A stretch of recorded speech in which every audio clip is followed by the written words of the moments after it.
Assalamualaikum warahmatullahi wabarakatuh. Welcome to podcast Diabetes. Diskusi asik bareng ITekes. Hai Sobat ITekes dan hai Sobat calon mahasiswa ITekes. Nah, teman-teman ingat tidak bahwa pada episode pertama kita membahas nih terkait tentang podcast diabetes, itu diskusi asik bareng ITekes. Maka pada episode kali ini saya Nurul Paramita akan membahas penyakit tersebut, itu penyakit diabetes mellitus. Nah, untuk informasi yang telah saya dapatkan bahwa ya memang data dari International Diabetic Federation menyatakan seiring berjalannya waktu ya kan, angka kejadian diabetes mellitus itu akan meningkat. Nah, ini kan merupakan suatu urgensi dan suatu kewaspadaan bagi kita semua. Dan bahkan fakta menarik ternyata penyakit tersebut itu telah membunuh banyak orang seperti itu. Nah, maka dari itu, pada podcast kali ini, saya telah mengundang salah satu narasumber yang akan memberikan banyak sekali informasi terkait tentang penyakit tersebut. Nah, beliau adalah salah satu dosen serta rektor di kampus Institut Teknologi dan Kesehatan Muhammadiyah Kalimantan Barat. Beliau adalah Pak Haryanto S.Kep Nurse MSN PhD. Baik, Assalamualaikum Pak Haryanto. Waalaikumsalam. Akhirnya kita ketemu kembali lagi ya Pak dari sekian lama ya kan. Soalnya kita pernah ketemu tuh di episode pertama tayang di podcast diabetes gitu. Nah, tadi kan kita membahas tentang diabetes ya. Masyarakat tuh taunya ya kan bahwa diabetes mellitus itu adalah penyakit kencing manis gitu. Tetapi kan untuk suatu penyakit itu kan ada prosesnya lagi, ada tanda gejala dan bahkan ada secara spesifik seperti itu. Bisakah Bapak mensederhanakan kembali bagaimana ya penyakit diabetes itu bisa terjadi pada orang itu, Pak? Iya.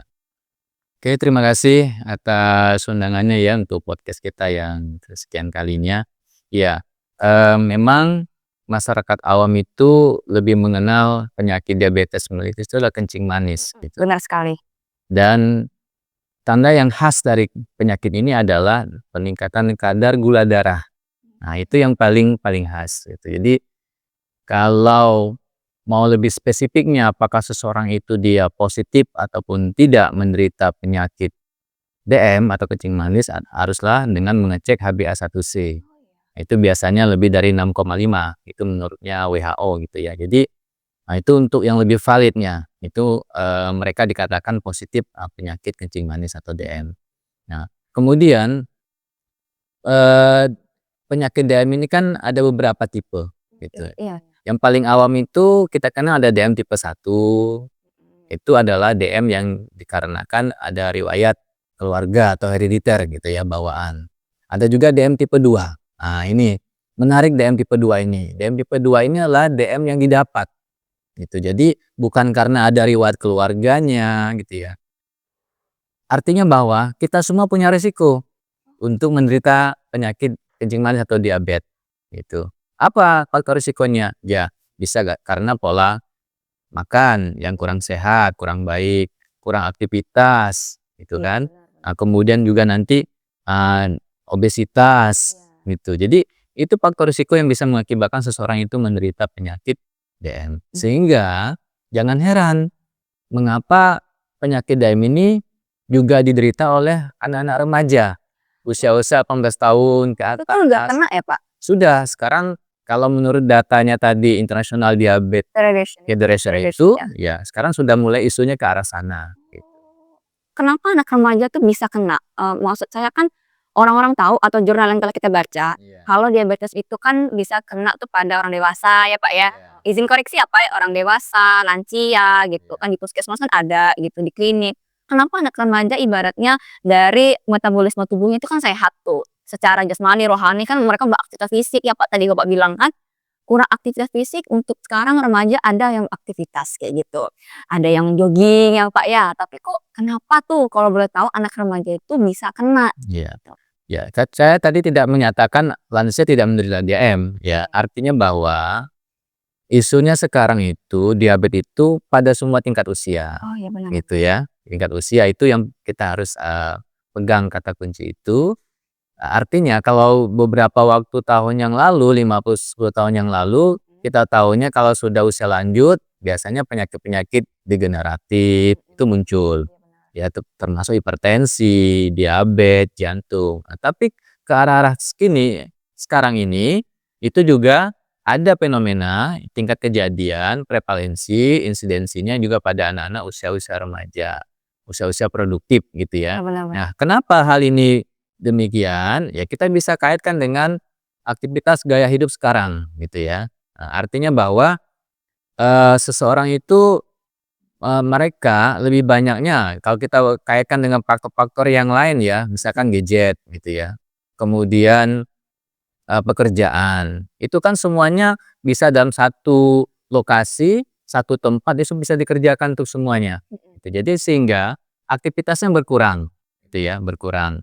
Jadi jalannya itu menjadi berkurang gitu kan, nah itu. Yang kedua makan, banyak sekali makanan-makanan siap saji, Iya ya benar-benar. kan, Sekarang ada siap junk food, saji apa ya, iya. junk food, soft drink. Iya, jadi siap saji itu sambil mereka main laptop, main gadget sambil makan gitu kan. Oh iya Nah benar itu benar. kemudian minum-minum yang Manis. manis-manis gitu ya. Nah itu jadi ya namanya gula itu cepat sekali membuat seseorang itu obesitas gitu kan. Nah itu, sehingga itulah yang bisa juga mengakibatkannya. Yang lain lagi adalah stres. Nah, Stres tuh anak-anak remaja stres bisa. oh kenapa? Secara fisiologinya stres itu bisa meningkatkan artinya kadar gula darah Heeh. gitu. Ya jadi pada saat orang stres itu kan hormon yang dihasilkan, ya hormon kortisolnya ya, itu juga akan berpengaruh pada peningkatan kadar gula darahnya. Nah sehingga artinya dengan kondisi-kondisi gaya hidup yang sekarang ini gitu ya, dengan tuntutan yang mungkin mereka harus apa ya, perfect gitu, kemudian juga ya, medsos itu juga bisa mengakibatkan orang itu merasa stres juga, Iya gitu benar. kan. Iya benar. Informasi yang didapat gitu ya, kemudian kondisi-kondisi apa, situasi keadaan sekarang itu bisa meningkatkan, tingkat stres lebih tinggi, gitu. Nah, jadi sehingga itulah yang tadi yang bisa didapatkan bahwa DM itu tidak hanya pada usia-usia 50, 60 tahun ke atas, tapi juga mungkin pada usia-usia yang sudah di atas 18 tahun ke atas. Berarti usia-usia produktif ya Pak, Iya, sekarangnya. produktif. Nah Pak, untuk, yang ingin saya tanyakan itu adalah terkait tentang komplikasi itu.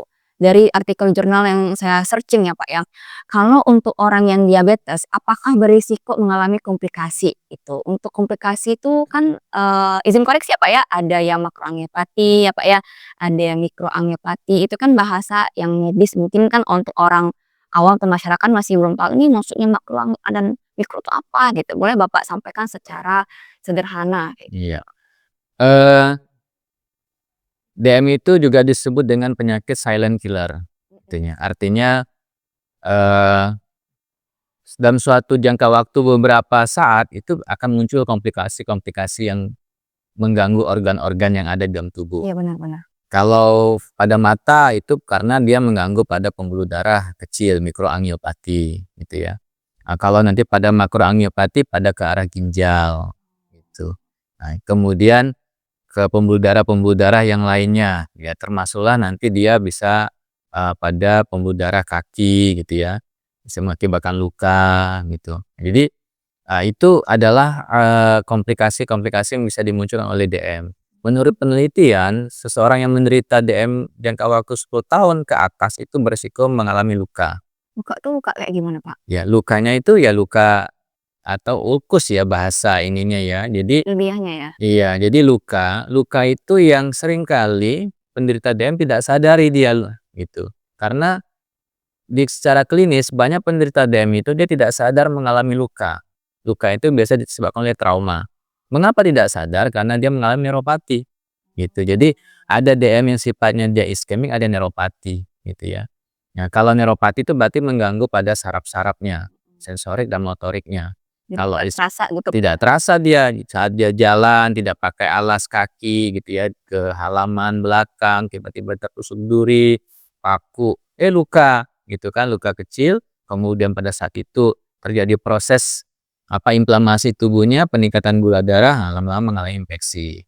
Jadi, yang saya dapat juga kan dari lihat-lihat di Google ataupun kayak foto saja gitu Iya kan, lukanya tuh gede-gede. Mohon, izin koreksi ya, iya Pak, ya, lukanya tuh luas gitu, bahkan sampai yang, warna hitam ya, Kak, iya yang sampai nekrotik ya, Pak, ya? Nah, iya bahasa medisnya kan nekrotik, bahasanya kan, warna hitam kayak gitu sampai, apa sih, untuk sistem sirkulasi darahnya itu sampai nggak masuk gitu. Nah itu tuh kenapa bisa sampai hitam, bahkan sampai lukanya itu sampai yang lebar kayak gitu. Nah Iya. itu kenapa bisa terjadi? Ya kebanyakan masyarakat itu menganggap luka DM itu luka yang biasa, gitu ya. Sehingga kadang-kadang bisa diobati dengan, ya berbagai macam obat, kadang-kadang menggunakan pengobatan-pengobatan tradisional. Nah, itulah yang kadang-kadang bisa mengakibatkan infeksi. Jadi, biasanya pasien datang itu ke pelayanan itu dalam kondisi luka yang sudah infeksi, gitu. Nah, Sayang ya Pak ya kayak gitu. infeksi tadi tandanya, ya bisa dia berbau, gitu kan, ada nanah, kemudian nanti ada jaringan-jaringan yang sudah mati yang warna hitam itu, gitu kan. Nekrotik ya Pak. Iya, nekrotik itu ya itu biasanya kan begini, pada saat mereka mengalami kencing manis gitu ya, di mana terjadi peningkatan kadar gula darah di dalam darahnya, itu mengakibatkan penyempitan pada pembuluh darahnya. Nah, sehingga oksigen yang akan menuju ke daerah ekstremitas gitu ya. Bagian bawah ya Pak? Iya, bagian bawah ke bagian jaringan perifernya itu mengalami kekurangan gitu. Nah, sehingga pada saat dia luka, kan itu kan butuh oksigen untuk metabolisme. Iya benar, Gitu. nutrisi juga. Iya, jadi yang dibawa oleh darah itu kan oksigen, nutrisi gitu ya, zat nutrien dan sebagainya. Kalau itu terganggu, maka lukanya akan lama sembuhnya. Jadi kalau Apalagi ditambah gula darahnya selalu tinggi, gitu kan. Nah, maka lukanya ya agak-agak delay sembuhnya gitu, lebih lama. terus juga ini Pak, kan tadi Bapak bilang lukanya tuh jadi lama sembuh tadi kan apabila orang nggak ngontrol gula darahnya jadi tinggi yang untuk glukosanya. Nah itu tuh untuk perawatannya itu bagaimana Pak? Apakah menggunakan ibaratnya tuh obat-obat tertentu kah? Atau bahasanya dressing ya Pak ya? Izin koreksi ya Pak, dressing gitu. Dan apa dressing yang digunakan gitu? Atau kan untuk orang awam itu sendiri kan luka nih. Apabila hari ini dia dirawat, nah itu kira-kira besok atau lusa atau kapan ya ke klinik lagi kayak Iya. gitu. Yang jelas begini, pada saat mereka punya DM, maka pertama adalah preventif, mencegah supaya tidak luka, itu kan tidak luka. Apa yang dilakukan dari Kemenkes ya WHO itu merekomendasikan pertama adalah mereka harus cek kaki setiap hari. Jadi periksa kakinya apakah ada tanda-tanda luka gitu ya. Kemudian senam kaki, kemudian aktivitas ya minimal 10.000 langkah atau 30 menit dalam satu hari mereka jalan kaki gitu. Nah, kemudian ya diet kan. Jadi mereka harus mengurangi ya supaya tidak terjadi peningkatan kadar gula darah. Itu pencegahan. Ya kalau mereka ada terapi dapat obat misalkan insulin dan sebagainya maka itu harus diikuti aturan itu. Ya. Dipatuh ya Pak ya? Ya harus patuh karena banyak juga tingkat kepatuhan itu kecil pada pasien DM. Kenapa? Karena mereka merasa setiap hari kan minum obat kan bosan gitu ya. Oh iya Nah, benar. sehingga mereka abaikan itu. Tetapi supaya tidak terjadi komplikasi lebih lanjut maka mereka harus patuh gitu ya. Nah, kemudian harus sering check up gitu. Minimal cek gula darah setiap hari supaya tahu gitu kan kalau tinggi maka mereka harus ke pelayanan kesehatan ya ketemu dokternya ya kemudian ke klinik dan sebagainya. Itu untuk mencegah supaya tidak luka. Kalau sudah luka apa yang dilakukan gitu ya. Nah, kalau sudah luka harus ke pelayanan kesehatan untuk perawatannya. Segera ya Pak. Oh iya, jangan dibiarkan karena nanti mengakibatkan infeksi nanti lebih dalam sampai ke tulang, nanti bisa amputasi. Sambil ke tulang sampai Iya, bisa sampai ke tulang kalau infeksi kan dia nanti lebih masuk ke jaringan-jaringan di bawah kulit itu bisa sampai ke tulang. Kalau ke tulang, ya nanti tulangnya bisa keropos ya, kemudian kena terpapar kan dengan lingkungan luar ini ya bisa berisiko dia diamputasi. Nah, kalau pasien sudah amputasi, pasti berpengaruh pada kualitas hidupnya. iya tentu saja, benar. Jadi mereka akan merasa ya tidak bergairah gitu ya hidupnya sehingga stres, depresi dan sebagainya gitu. Nah, kalau sudah sampai di pelayanan dan kalau sudah dicek oleh perawatnya, oleh dokternya, nanti yang merawatnya ya sesuai dengan ahlinya. Itu kan mau pakai dressing apa, mau ke terapi apa, itu serahkan kepada tenaga kesehatan yang lebih paham bagaimana cara perawatannya, berapa hari dan datang kembali gitu ya. Kemudian nanti apa yang dilakukan, nah itu kita harus patuhi gitu sebagai pasien. Betul. Itu. Terus juga ini kan, tadi terkait tentang kualitas hidup ya, Pak, ya. Iya. Apabila nih, Pak, pertanyaannya apabila orang itu alhamdulillah sembuh nih, terkait tentang luka, tadi kan luka diabetes food ulcer atau sakit diabetik. Dia sembuh gitu kan, apakah ada berisiko mengalami luka lagi yang Iya, berulang? iya, Atau bahasanya tuh luka recurrent ya, Pak, ya? iya, Izin koreksi ya, iya, Pak, ya? iya, iya, benar, ada ini penelitian yang kami lakukan, yaitu adalah bagaimana kita bisa mendeteksi recurrent atau kekambuhan. Artinya pasien yang sudah sembuh, ada tools, alatnya yang kita kembangkan itu mendeteksi dia ini luka kembali atau tidak, gitu. Kalau dia luka, ada risiko dia luka, maka kita bisa cegah preventif, gitu kan. Kenapa? Karena ada penelitian itu yang dilakukan oleh Armstrong gitu ya, bahwa recurrent itu dia bisa kambuh lagi setelah sembuh lukanya itu minimal setahun itu bisa kambuh lagi. Setahun, Pak? Iya, 1 tahun ke depannya nanti kambuh lagi. Maka jangan heran pasien datang sembuh hari ini nanti tahun depan datang kembali. Jadi yang datang itu orang-orang itu saja kan. Nah, itu akan berpengaruh lagi pada kualitas hidupnya. Jadi lukanya pertama nanti luka berulang gitu kan. Nah, luka berulang itu definisinya atau recurrent itu adalah luka yang timbul pada kaki yang sama atau pada kaki yang berbeda gitu. Itu recurrent. Tadi awalnya dia luka di bagian jempolnya, kemudian sembuh, nanti luka lagi di bagian tumitnya, itu recurrent namanya definisinya. Atau dia luka di kaki yang sebelahnya, gitu. Jadi itu recurrent. Nah, jadi maka sekarang ini juga menjadi isu dan tren ya, recurrent ini, bagaimana supaya kita bisa mencegah ya, supaya tidak terjadi kekambuhan pada lukanya. Tadi kita gunakan, aplikasi untuk mendeteksi itu, gitu. Oke.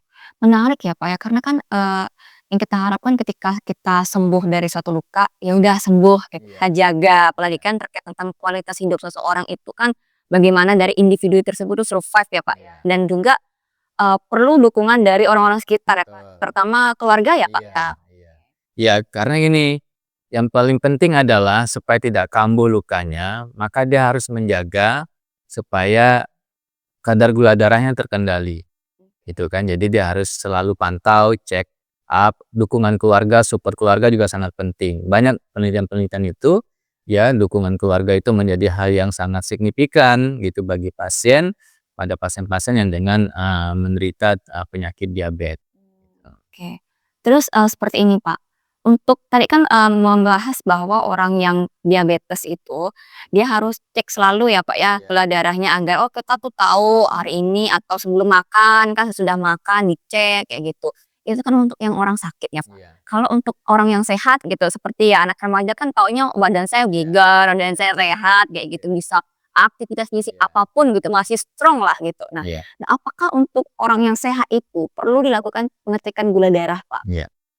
Harus, namanya medical check up ya. Medical check up itu tidak mesti dalam kondisi kita sakit gitu.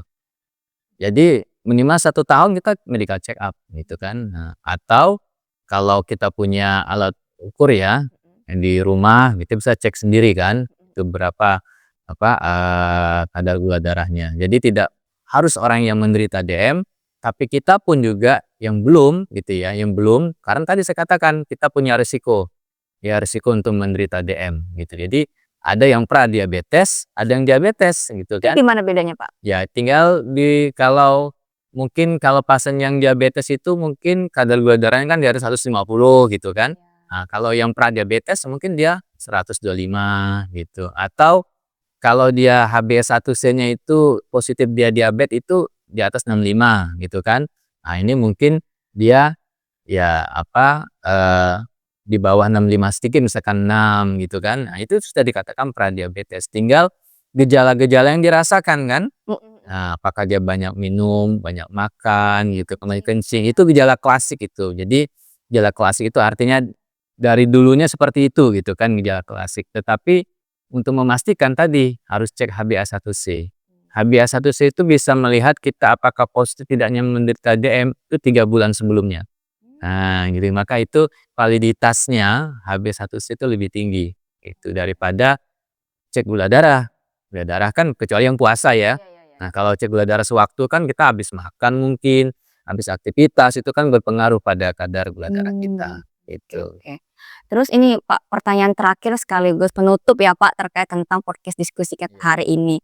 Nah, kalau terkait dari awal pertanyaan hingga akhir kan, peningkatan kadar gula darah tuh, jadi hiperglikemi ya Pak ya. Iya. Nah, berarti kan orang tahu, "Oh ya udahlah kalau gitu kurang-kurangi makanan manis aja, ya udah kurang-kurangi gitu." Ujung-ujungnya, ada informasi yang saya dapat tuh mereka mengalami hipoglikemi ya Pak. Nah, Iya. itu kan mereka, memiliki tanda dan gejala khusus sendiri. Nah, itu tuh bagaimana Pak? Iya. Iya. Artinya gini, kita juga jangan sampai, stres juga gitu ya, untuk mencegah supaya tidak diabetes gitu kan tadi. Artinya peningkatan kadar gula darah atau hiperglikemi itu tidak satu-satunya itu positif DM, diabetes. Bisa saja kita stres atau infeksi gitu ya.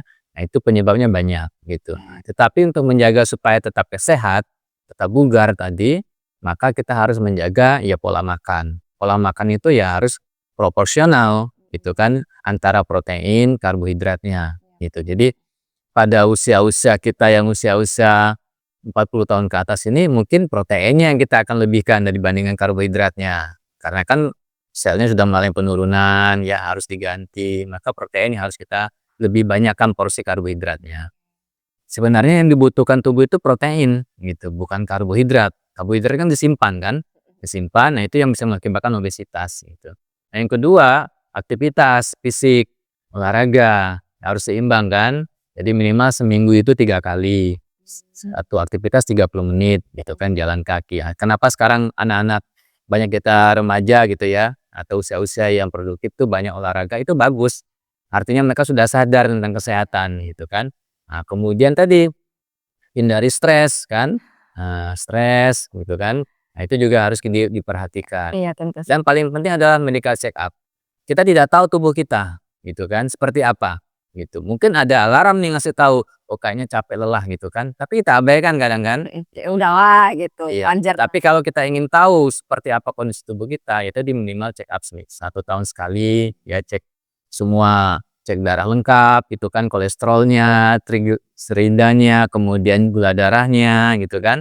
Nah, kemudian cek-cek yang lainnya supaya kita bisa melakukan preventif kalau ada hal-hal yang tidak normal, gitu. Oke, baik. Terima kasih ya Pak ya, atas waktunya telah untuk menjadi narasumber pada podcast kali ini. Oke, gimana? Sama-sama. Baik. Nah juga Pak, mungkin suatu saat lagi kita akan bertemu ya Pak, membahas tentang, informasi-informasi menarik lainnya di podcast Diskusi Asik bareng ITK. Baik, terima Siap, kasih Pak. makasih. Oke. Nah, itulah teman-teman terkait tentang informasi penyakit diabetes kali ini. Nah, saya ingatkan kembali ya teman-teman, untuk selalu mengecek kadar gula darah kalian dan selalu untuk mencari informasi terkait tentang penyakit diabetes mellitus ini. Karena apa? Karena kita tidak tahu apakah kita terkena diabetes ataupun tidak. Dan selalu peduli kepada orang-orang sekitar kita, baik yang mengalami ataupun yang tidak mengalami penyakit diabetes mellitus itu sendiri. Sayangi tubuh kalian dan cintailah tubuh kalian itu sendiri. Saya Nurul Paramita sebagai host podcast Diabetes Mellitus pada podcast kali ini. Pamit undur diri. Wassalamualaikum warahmatullahi wabarakatuh. Waalaikumsalam warahmatullahi wabarakatuh.